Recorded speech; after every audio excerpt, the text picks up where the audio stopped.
Welcome to the Kindle Chronicles, the Friday podcast about your Kindle, books, and all things Amazon.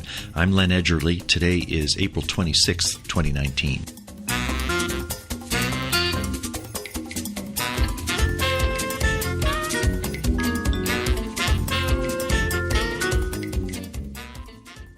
Greetings to you from St. Louis, Missouri, where Darlene and I have been celebrating the approaching graduation of our niece, Sarah Rock, from St. Louis University next month.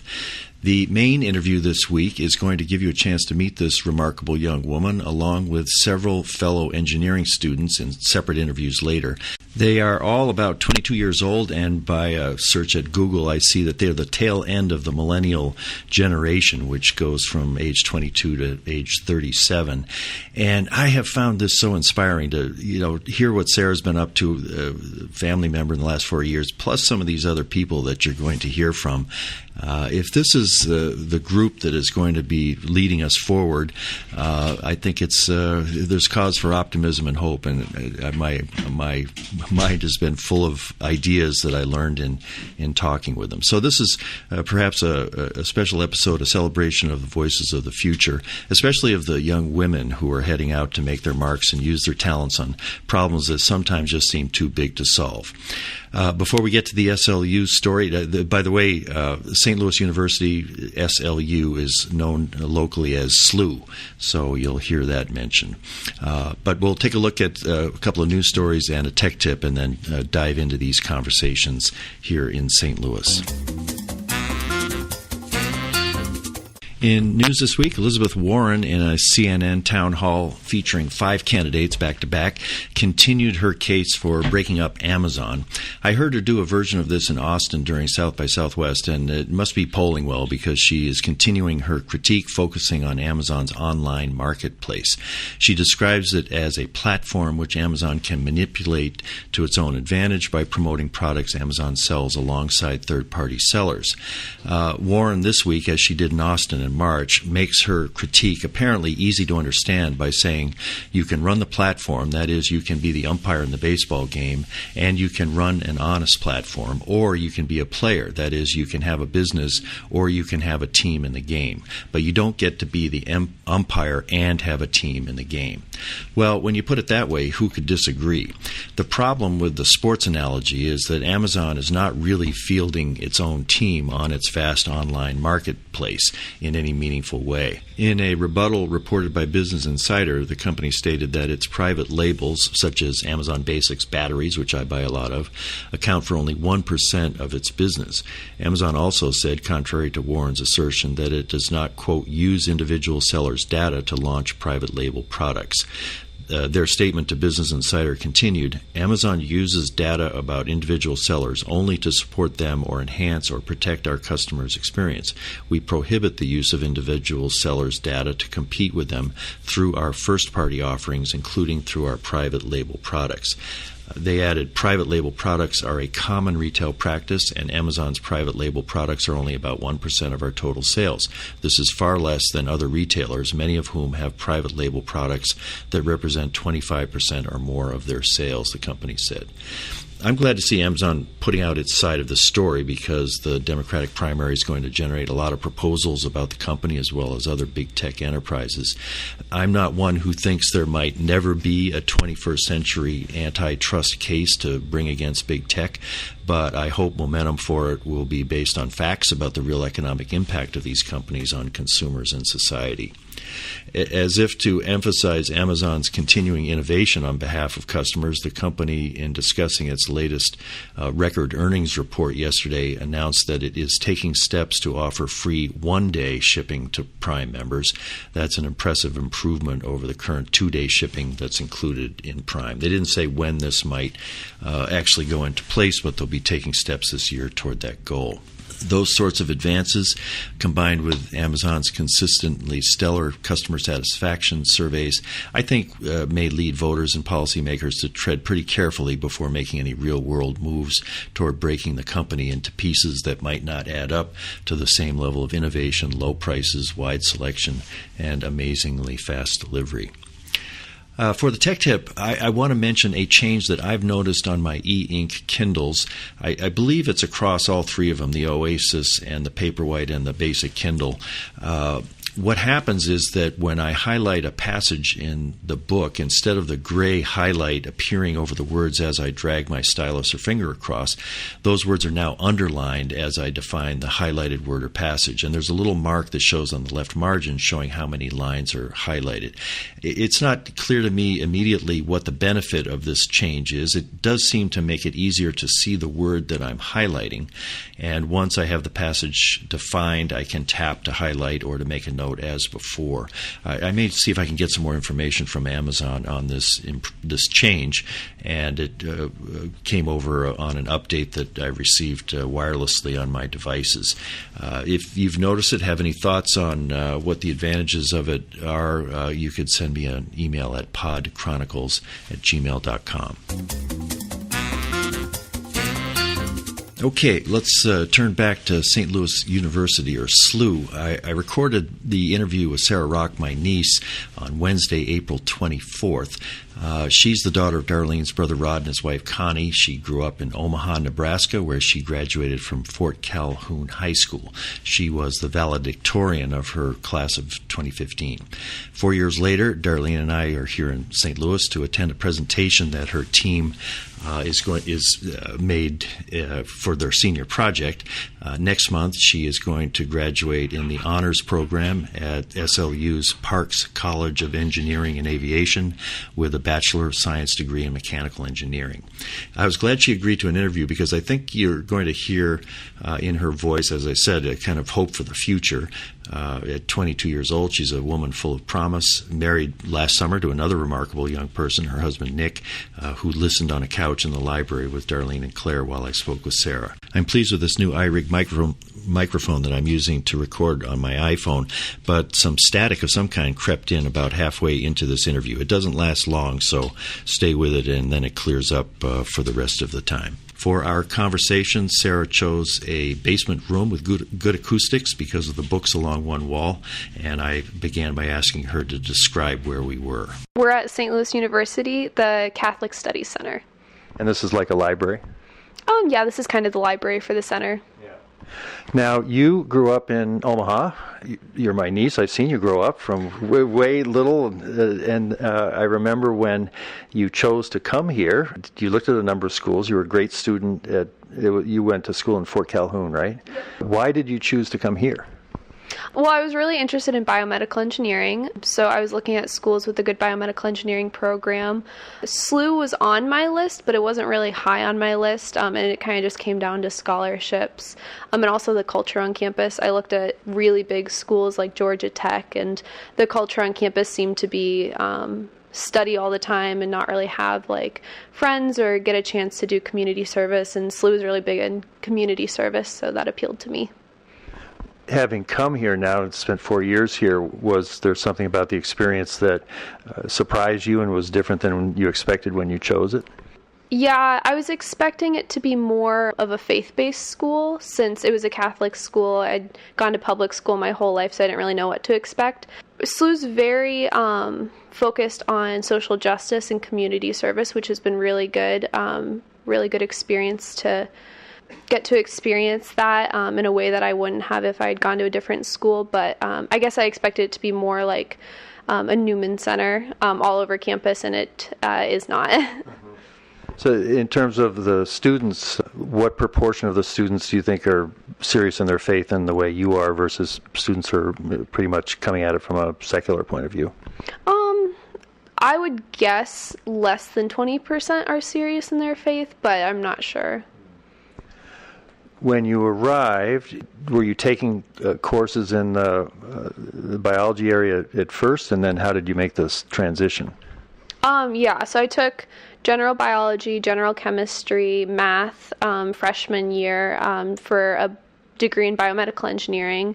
We had an introduction to biomedical engineering class freshman year, and they brought in alumni from SLU to talk about how they had been doing since graduation. And the majority of them, if they didn't go to med school, really struggled to find a job in biomedical engineering. It's a really research heavy field. There's not a lot of industry spots for them, at least from what the alumni at SLU have found.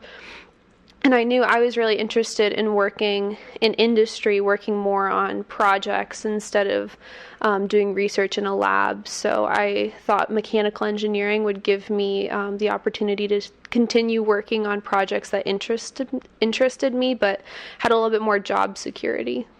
Was it hard to make that transition, or did you realize it soon enough so that you could just spend most of your time working on the mechanical engineering? Yeah, it wasn't too hard. I took some classes over the summer, so I did have to play catch up with some of the math and physics that I didn't take freshman year.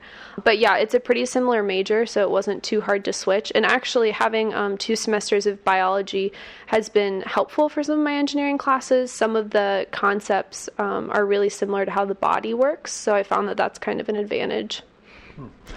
I'm always interested in the technology of students in colleges, universities.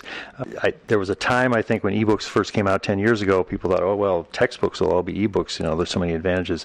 But my impression is that there really hasn't been a great deal of use of textbooks, of ebooks as textbooks. Has that been your experience here? Yeah, all of the classes that I've had ebooks in, the ebook comes with a purchase of a physical textbook, which has been interesting. The ebooks are really handy, and I end up using them all the time because it's on my laptop, but I had to buy the physical textbook anyway, so it's not really cutting down on a cost. Well, what's handy about the ebook versions of them? You don't have to carry around a textbook. I don't have any extra room in my backpack for even one textbook, let alone textbooks for all of my classes. And are you highlighting on an ebook textbook, and there's convenient ways to capture the highlights when you're preparing papers or for tests? I don't typically highlight, but I don't typically highlight real textbooks either, like physical textbooks. But it is really handy to have the textbook on one half of my screen and then notes on the other half of my screen, and just being able to not even switch my gaze from a computer to a textbook and just stay on my computer and type away. What have the rules been for whether you can text and check Twitter and do stuff on your phone during classes? Most teachers will say something at the beginning of the semester discouraging it.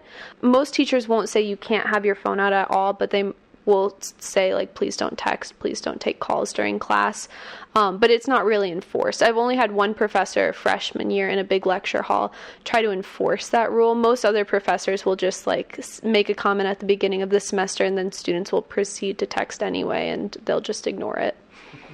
It's pretty hard to stop that wave. Mm-hmm. Yeah. Tell me about your reading. When you were in high school and in college, have you read any novels? Or are you reading things outside of schoolwork at all? Or what kind of a reader have you been over the years?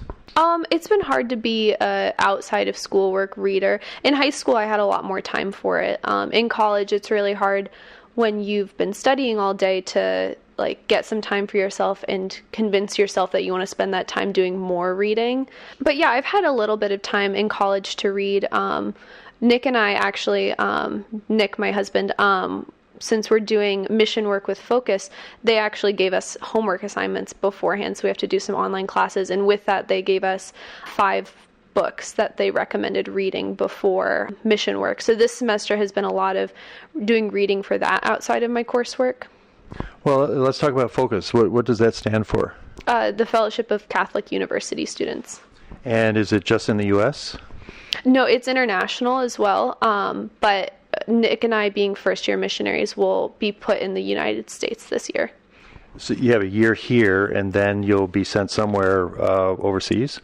Not necessarily. You can choose to be sent somewhere overseas, and it's kind of a discernment. So if they feel you'd be a good fit overseas, but most missionaries stay in the United States their whole time.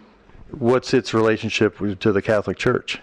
It's kind of considered an apostolate of the Catholic Church. So it's not run by a religious order. There are priests involved that are chaplains that serve, but it was founded by lay men and women who saw that the majority of the people leaving the Catholic Church were between the ages of 18 and 22. And so they wanted to find a way to engage Catholics at that young age to help them understand the faith better, encourage them to teach their friends, start Bible studies. So they formed Fellowship of Catholic University Students. It's very similar to Protestant groups on campus like Cru or Chi Alpha, Bible studies, discipleship. But yeah, it's run completely by lay people. So yeah, not a religious order, just serves the Catholic Church. What's the missionary work afterward that you'll be doing this year and then maybe overseas?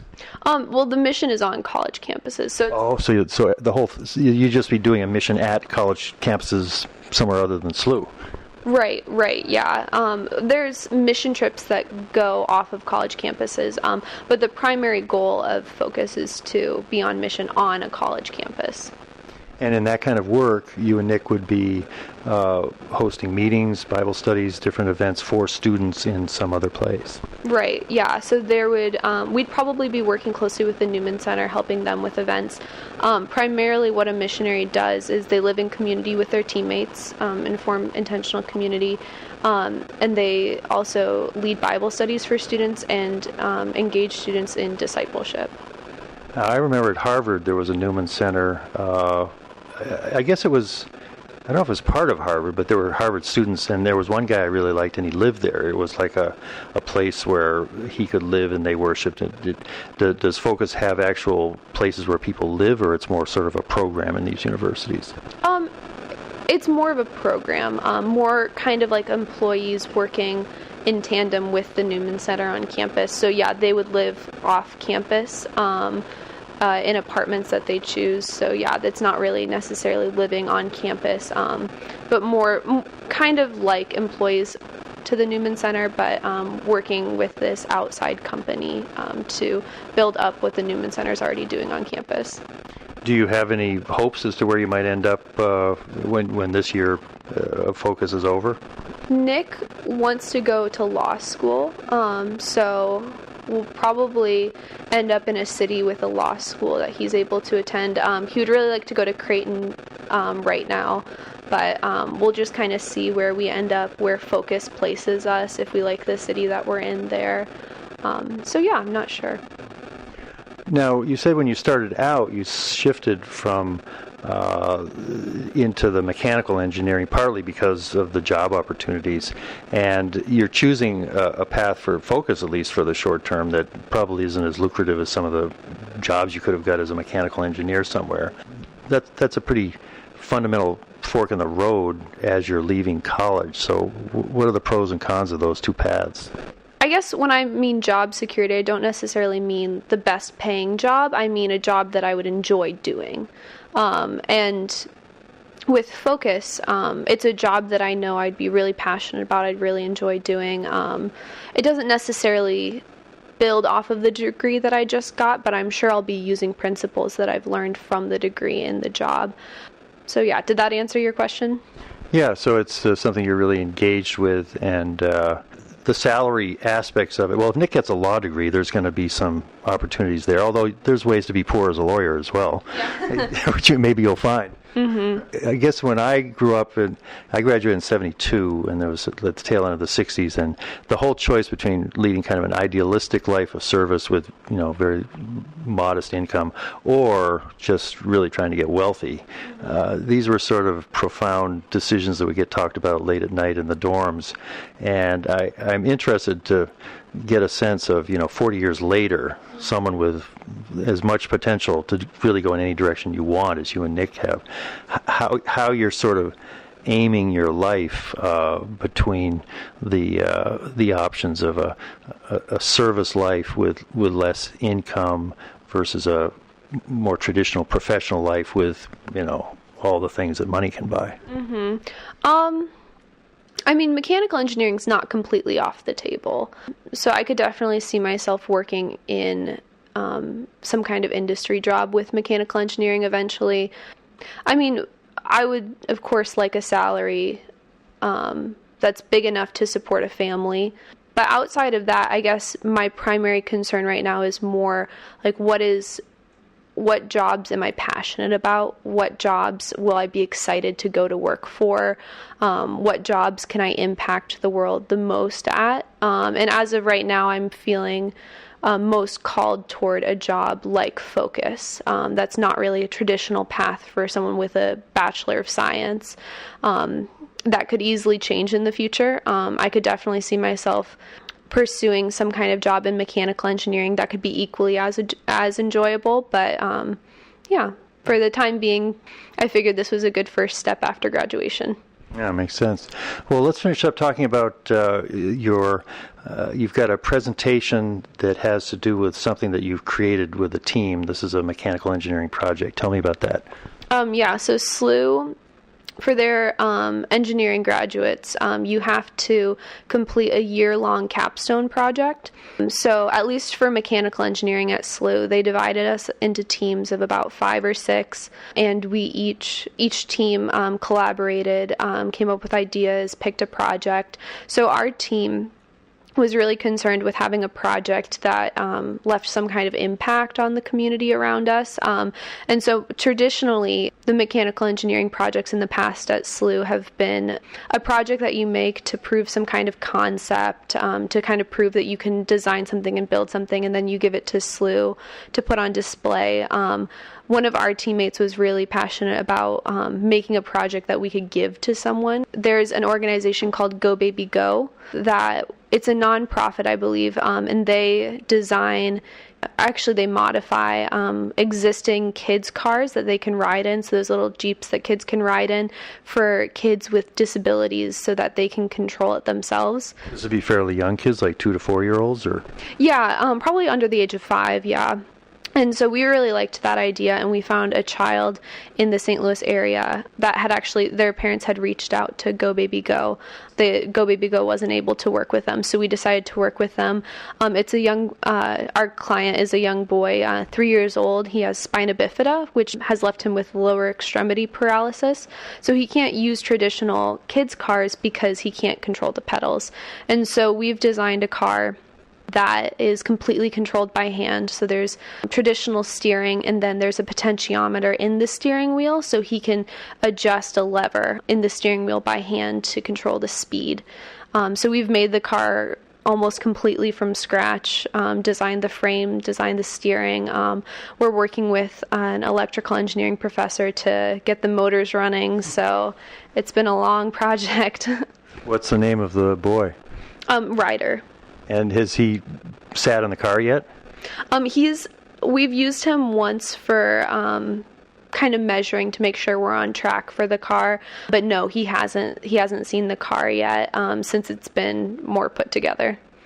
You'll do a presentation about this, but then there's some more work before he'll actually get to take his first drive in the car. Yeah. So we'll do a presentation tomorrow, our first presentation on the car.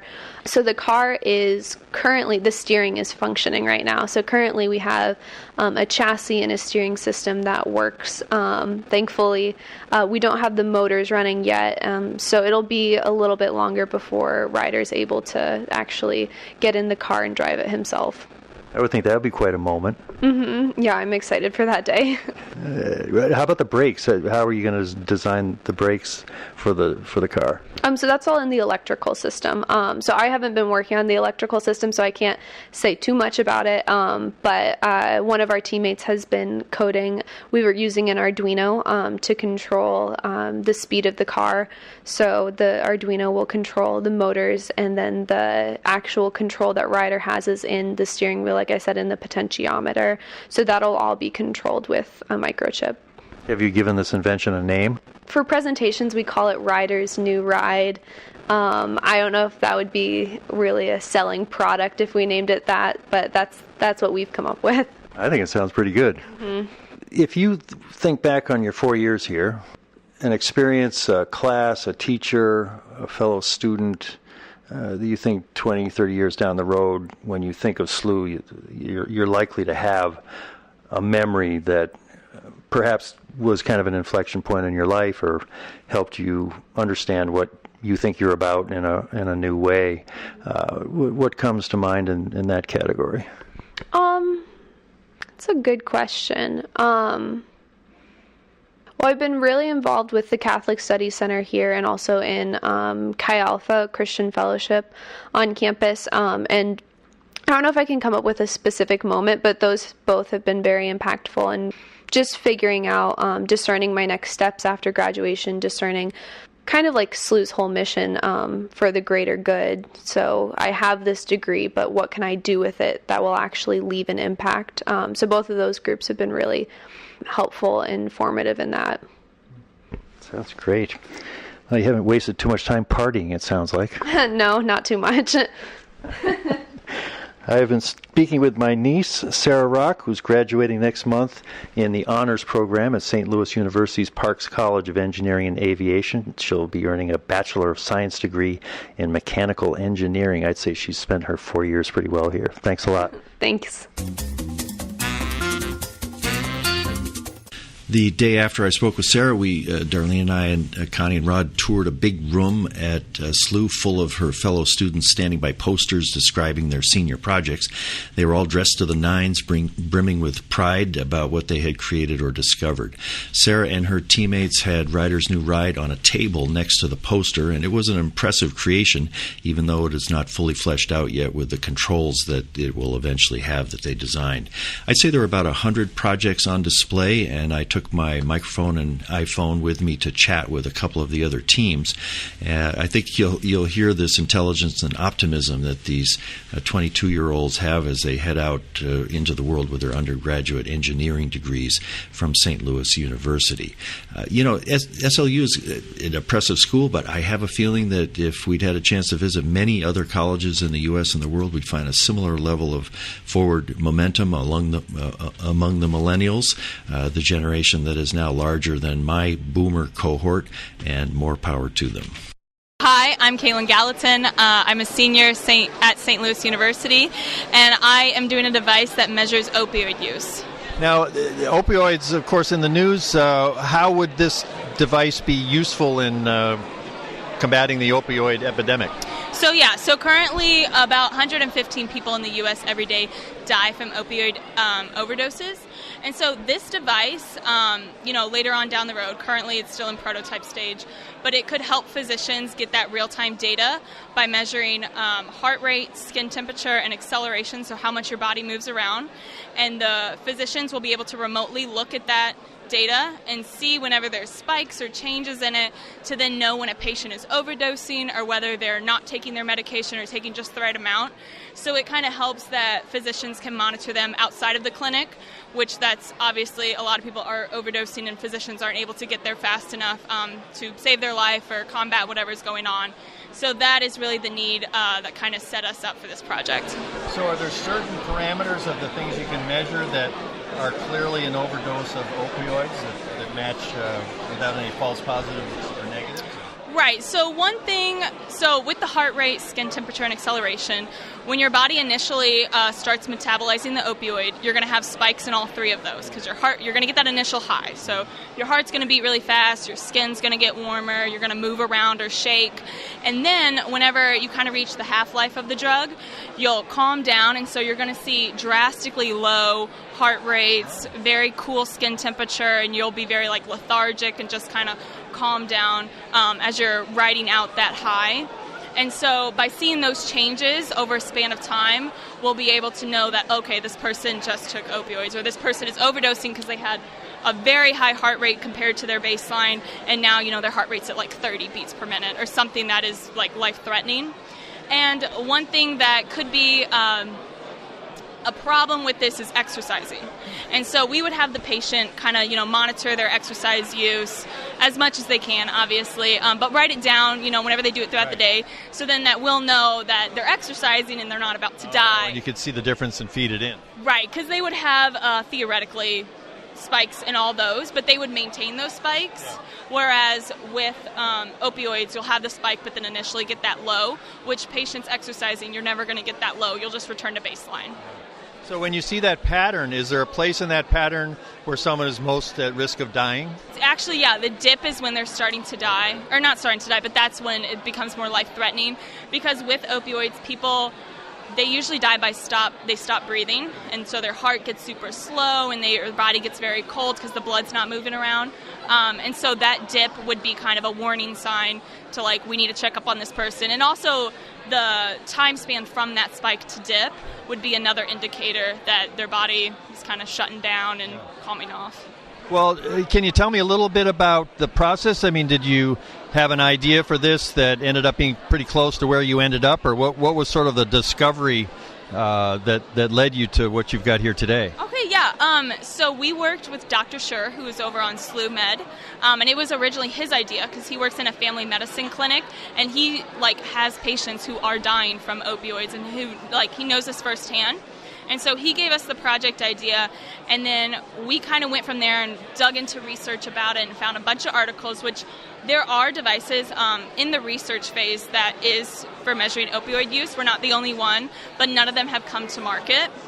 And they have measured heart rate, skin temperature, and acceleration, and found that there are changes when they did clinical trials with people doing opioids.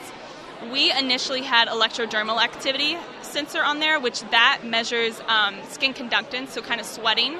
And so initially, with opioids, you're going to start sweating as you get hotter and have that high. So that's how that kind of made our idea novel, and something other from the rest was having the 4 sensors. But we went through an IRB, which stands for Institutional Review Board, protocol, which under St. Louis University, we have to do that to go through clinical trials. And the IRB, since the electrodermal activity sends a very small current through your body to measure the conductance from 2 electrodes, they were like, since you're students in undergrad, you're not allowed to do this. So we had to take that out of the project and just go with heart rate, skin temperature, and acceleration. And so then we submitted another IRB protocol, and we got approval for clinical trials, and that was about 1.5 weeks ago, which graduation's in 2 weeks. So good timing. Yeah, which we didn't have time to do clinical trials, but it was still a great accomplishment to get IRB approval, because as undergrads, that is a great milestone to hit, and we're very proud of ourselves for getting there. So we did get IRB approval, although we won't be able to use it. We would like to pass this on to future senior design teams, and so we could actually test this device with people taking opioids, because right now we can just test ourselves, which none of us are taking opioids, so it's all just baseline, average 22-year-olds, what their heart rate and skin temp and everything is. But yeah, eventually we'd like to pass this on to future senior design teams and kind of see, since there is a market for this, and it's, we have an epidemic going on, we'd love to do all we can to help fight that and save lives. What was the doctor who initiated the idea? How has he reacted to what you've gotten so far? He is very, I would say, proud of us for getting this, for actually, going just from research to buying sensors, making a printed circuit board, and then it actually can accurately measure heart rate, skin temperature, and acceleration. And then getting that IRB approval, he was like, guys, this is great, congratulations. But yeah, with graduation, we won't get to do it. Well, it was good that that must have been very disappointing at the first rejection from the IRB, but then you kept going and you did it. That shows that you could be a scientist that actually gets something done if you've got that kind of persistence. Yeah, good work ethic with us. But it was a great learning experience because we've learned about the IRB in class. Yeah. But if you don't have a project, you'll never, get firsthand with IRB, FDA, and all these big companies and things. And so that was a really cool learning experience to be able to go through all this paperwork and, make sure there's no risk to the patient and just learn all this stuff in undergrad before we get to the actual jobs where, we won't have to learn any of that because we came in with that. So it kind of gives us an extra edge for whatever paths we go down in the future. Okay, well, that's my next question. Are these part of your teammates? Yes. Okay. Hi, I'm Len Edgerly. I'm doing a podcast, and I'm from Denver. And so I just had a great overview here. What I would like is if the three of you could just each say where you're from and what you plan to do after you graduate. So are you all graduating now? Okay, we'll start. Okay, so I'm Kaitlin again. Yeah. I'm from Jefferson City, Missouri, and I am working for a company called Abbott, and I'm going into their cardiac rhythm management and electrophysiology field, helping cardiologists in the OR put in pacemakers or do cardiac ablations for heart arrhythmias. And this isn't an internship, this is an actual entry-level job. Yeah, this is an entry-level job. It takes 3 years of training within the company, and then after 3 years I'll get to go out and not have to shadow or have someone looking over me. Where will you be based? I'm going to be based in Kansas City, Missouri. Great. Okay. And who are you? What's your future look like? Sure. So my name's Luke Vest, and I'm going to be attending St. Louis University Medical School next year. And where are you from? I'm from Alton, Illinois, so about 40 minutes away from St. Louis, so pretty close to home. But, yeah, I'm pretty excited. I'm not sure what kind of doctor I want to be, but hopefully I can figure that out pretty soon. Is this project that you did helpful in the path to medical school? Oh, definitely, because you really have to think about how technology is used in a hospital to improve patient care. So, everything should be done with the patient in mind, and that's going to be really helpful when I'm in medical school learning about all these things, because that should be your first thought, how can I best help the patient? I'm Paul Richard, and I'm from St. Louis, and right now I'm looking for bioelectronics work in St. Louis. For a company that's making products or medical, or what kind of field would you like to end up in? Yeah, so I'd like to do medical electronics much like this project was. So I'd be looking mostly at hardware stuff and potentially doing software with the hardware, so like making hardware and then coding the microprocessor to interact with the hardware. My name is Matthew Patrick O'Brien. I'm at the SLU Senior Design Symposium, and I'm presenting my senior design project. Now, did you do this alone? Yeah, I worked alone on it. My professor, Dr. Guy, offered me a lot of guidance, so never was really alone. And what was the genesis? What led you to... You spent about a year working on this, right? Yeah, all senior year. My idea came from that the toy industry is actually a really big market, and currently there are no biosensor toys, or at least a limited amount. So I was thinking if there's an easy, reliable biosensor toy, that would be marketable. And a biosensor meaning you touch it, it's reading your eyes, or what's an example of a biosensor? Any signal from a live person, typically people. It can be anything alive, yeah. So, and what did you come up with? The long title is an electromyography-controlled vehicle with machine learning classification. If we're ever going to market it, it's called the muscle car. Muscle car. Play on the words, yes. And the simple thing is you flex and it turns on and goes. It'll go faster if you're flexing harder. So you're flexing your own muscle. Yes, it could work for any muscle since it just picks up signal. It doesn't pick up it's not specific to a bicep. But I would recommend using it with your bicep. It's easy. Be something you wrap around the muscle? Yes. If we hit market, I would make a sleeve for it just so it's easier to slip on and off. Because you'll notice on here there are electrodes which are sticky. And sometimes they can hurt to take off. And I don't want that for kids. And what kinds of things could you make it do just by adjusting your muscle tension? Yeah, so currently it only moves forward, and it moves forward at an alterable speed based on how hard you are flexing.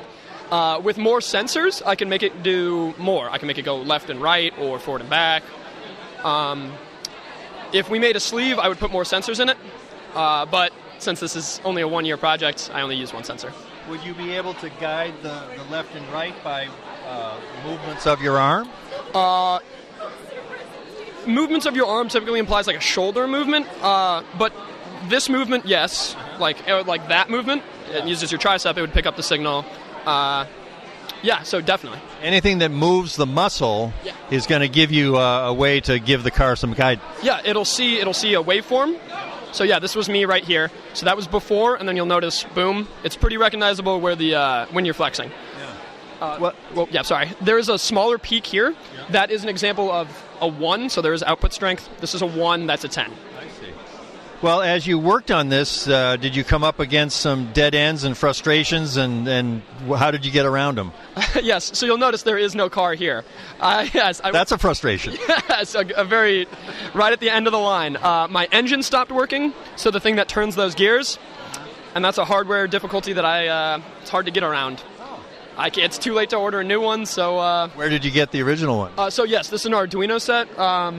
There's a Robot Shop, is the name of the shop online, and I got their version 2. It's a robot. And, I played around with an Arduino. It was like a little video game card, but Arduino is broader than that. It's sort of open source hardware that you can use in something like this. Oh yeah, definitely. Yeah. So normally this is just the car. On top of it, I have a little red piece that is an EMG, and that's the beautiful thing about EMG is electromyograph. That's what reads muscles. It reads the electricity from your muscles. And then, yeah. So it'll go on here, and then it'll input the signal into there. Arduinos are massively flexible. A lot of the other projects here use them. Yeah, I've noticed that. Now, how does the information get from the wrap on your muscle, I assume it's wirelessly, to the device? Right now I'm using electrodes. So they're just attached to the car? Yes, these wires go to it. Right. If it were a project, I would make the sleeve with a Bluetooth input. This does have Bluetooth. I was afraid it would mess with the signal quality, as wireless often does, so I didn't want to include it right now. When you think about how this might be used, are there any sort of therapeutic or teaching uses, or mainly just a fun thing that a kid could do, maybe getting to learn how strong they were or how their muscles can make things happen? Yeah, there are multiple education purposes. They could understand how your muscles are activated from this, especially with the graph showing activation. Another person that I don't know where she went. She came up with this idea. It was for physical therapy. It would be a fun way to do physical therapy. Because especially when your muscle atrophies and when it goes away, it would be a fun way to get back into working. You'd be making something fun happen while you were exercising. As opposed to just sitting there working out. Yeah, it'd be a lot more fun. What happens from here? Is anybody else going to carry it on for you after graduation? I hope so, but I'm going to grad school and I'm not doing this. So. Where are you going to grad school? Either SLU or University of Galway. In biomedical engineering. Yeah. Yeah, so I'm lucky enough I haven't decided yet, so got to decide soon. When you think 10 years down the road, all the things you've been interested in here at SLU, what kind of a career or mission can you imagine for yourself? That's a good question. It's a tough one, and it's one you think about often, especially towards the end of college. Specifically with research, I want to get into neurodegenerative diseases. So you'll notice with this, your muscle works because it receives electricity from your nervous system.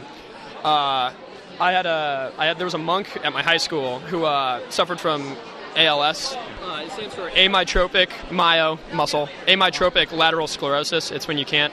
Is that Lou Gehrig's disease? Yeah. So he had that. Yes, he developed it. Shaky hand. Yeah. And you were close to him and thought, boy, I'd like to solve this sometime. It's awful, and it's only going to get worse. It's really bad. It's a death sentence. So if I can find a way to slow it, reverse it, research it, that's my drive. That makes it kind of personal. Yes. I still talk to him. His name's Father Augustine. And which school is he at? St. Louis Priory High School. Yeah, Benedictine monk. Yeah. Father Augustine. He was a great guy. I loved all of his classes. Yeah, so it was sad. Well, I hope he lives long enough to see a device maybe he inspired. Definitely. You could name it after him. Yes. Since my inspirations for names aren't very good. Yeah, this one was a tongue ball. I'm glad you came up with the muscle car. That's a good one. I didn't even. I stole someone else's. Or someone else gave me the idea. That's basic to all science. Yeah. Well, thanks a lot. Thank you. Thank you very much. We're going to hear from my niece, Sarah, one more time. And also, there was another Sarah on her team who I spoke with. And I was very interested in where she's headed after SLU because she's going to be working in robotics, which is, of course, an interest of mine. My name is Sarah Silverberg, and I'm a senior in mechanical engineering at St. Louis University.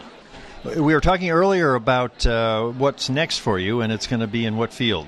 Robotics. Here at SLU? Yes. And is it a big department? You said there's some pretty top people in the faculty. How many students will you be working with at SLU? So there are only a couple really working on robotics. Specifically, it's more of a mixed in with other research topics. But the couple of faculty that we have who do robotics works, especially Dr. Gorlowitz, is just some very top-notch people, and I'm really excited to get to continue working with her. When you're doing research as a grad student on robotics, are you working on things that are likely to be coming soon to the consumer market, like within 5 years, or are you way out 20 years from now working on things that would be happening in that time frame?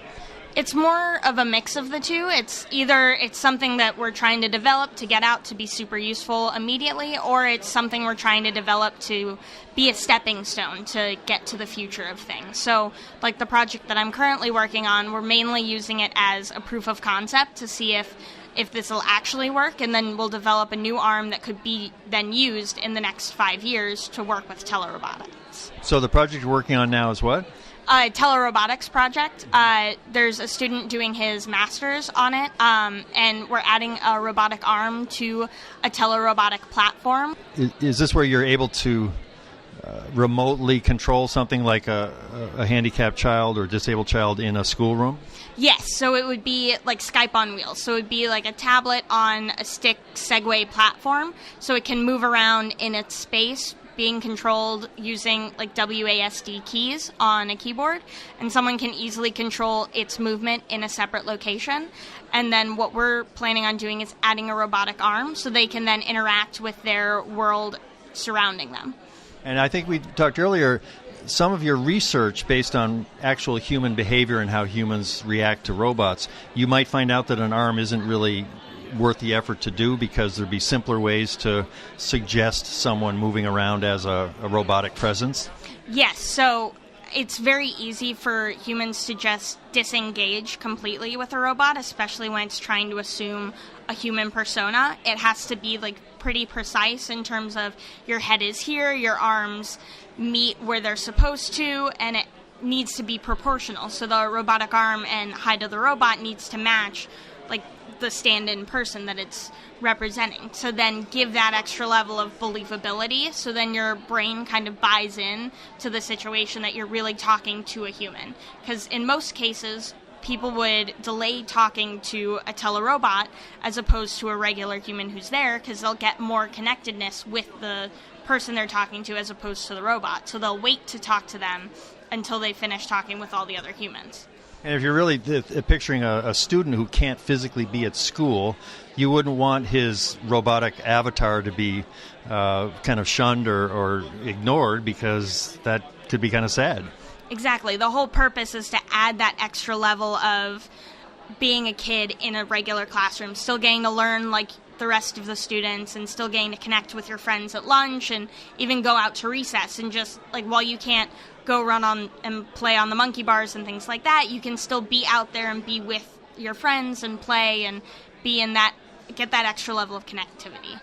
You know, as you're talking about it, I was sort of an English major type. It sounds like a novel. I mean, I can picture a science fiction novel, a wonderful child protagonist with challenges, and somebody comes up with one of these devices and how the children in the school react to it. I mean, do you ever think of it in kind of literary terms? Sometimes, like I'm a book nerd. I love reading, and especially science fiction things like this. So in my world, I like to try and create those science fiction topics, but in real life. Like my dream job would be Scotty on the Enterprise. Like that's what I would love to do one day, but we're not there yet. So I'm trying to build to that future.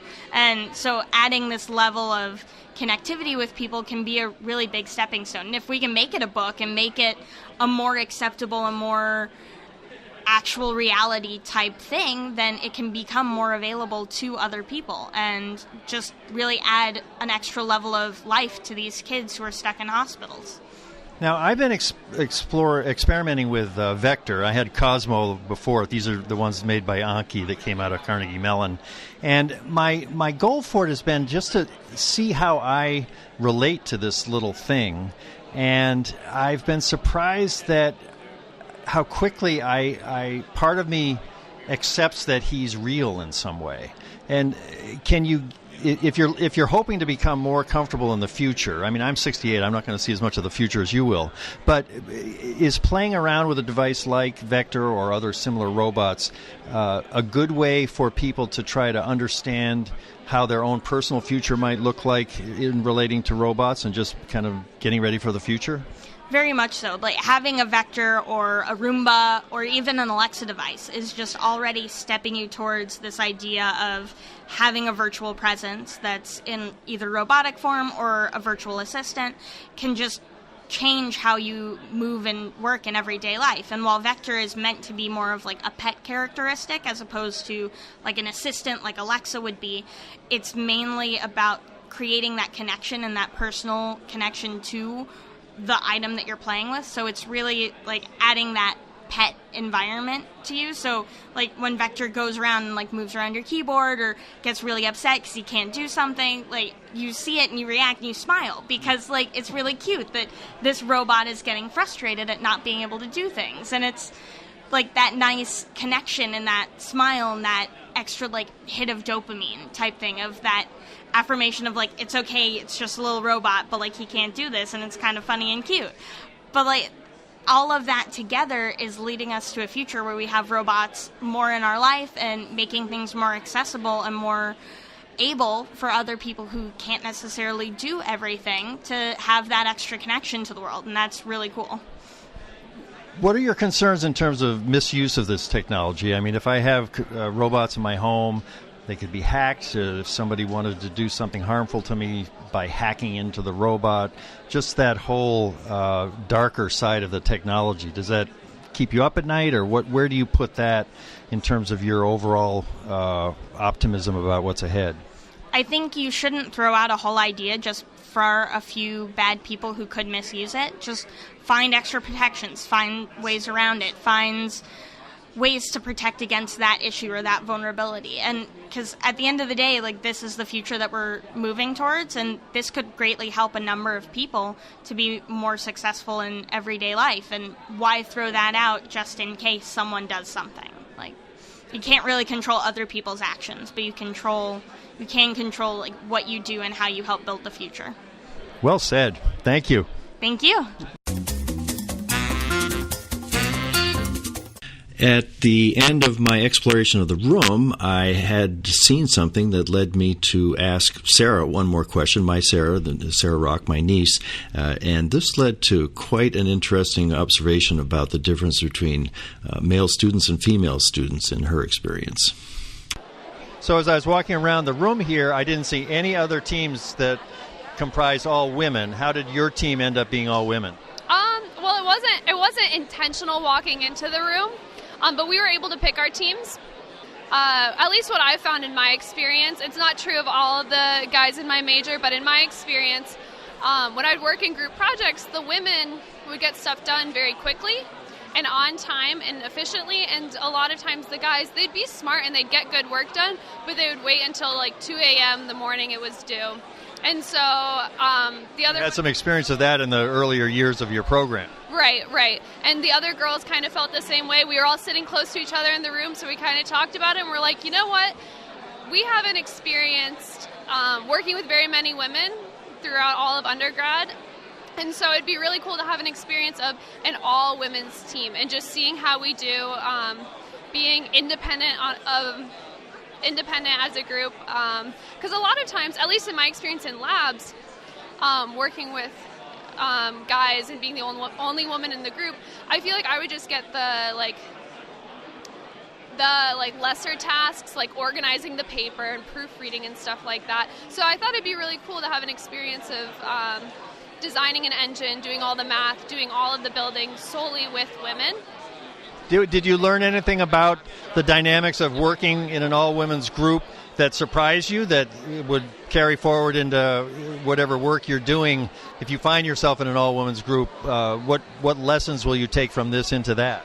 Well, what I've found, and again, it might just be the women that I was with, but what I found was that there was no person that took charge in a bossy way. It was more like we were all willing and able to hear each other's opinions. We were all able to delegate tasks and defer tasks to one another because we trusted each other's competency. And unfortunately, in some of my experience in undergrad, working with male classmates, not all of them, but a small handful of them, there would be kind of a understanding that the guys do the hard work, the guys do the math, and then we'll give you the easier tasks. So it was kind of nice being in a group where we all trusted each other's abilities and we trusted each other's competencies. And if you felt like you had the ability to lead on a certain part of the project, you had the room to do that.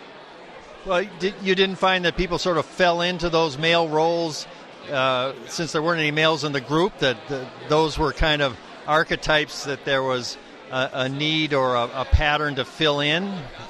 Right. Well, so for example, with our project, making a car, we had to do a lot of heavy machinery, a lot of machining the metal pieces, designing the steering, working with motors, and none of us really had experience working on cars. And I feel like in my lab groups in the past, typically what would have happened is a guy would have taken charge. They would have said like, oh, well, I have experience with this, so I'll just do all of this. You guys do the other tasks. And instead, we were able to kind of trust each other, trust our education that we've gotten, and figure it out together. That's pretty cool. That was an unintended consequence of your project. Yeah, it was really cool. Perhaps the most important one. Yeah. That's it for this week. Next week's show will originate in Cambridge, Massachusetts, where we will be traveling today, actually, to help celebrate my mother's 90th birthday. That's on Sunday. For next week's show, I plan to catch up with Austin Kleon's presentation at the Tattercover Bookstore that I recorded last week in Denver. This is Len Edgerly for the Kindle Chronicles from St. Louis, Missouri. I really appreciate your taking the time to listen to my show. Have a great day. Bye.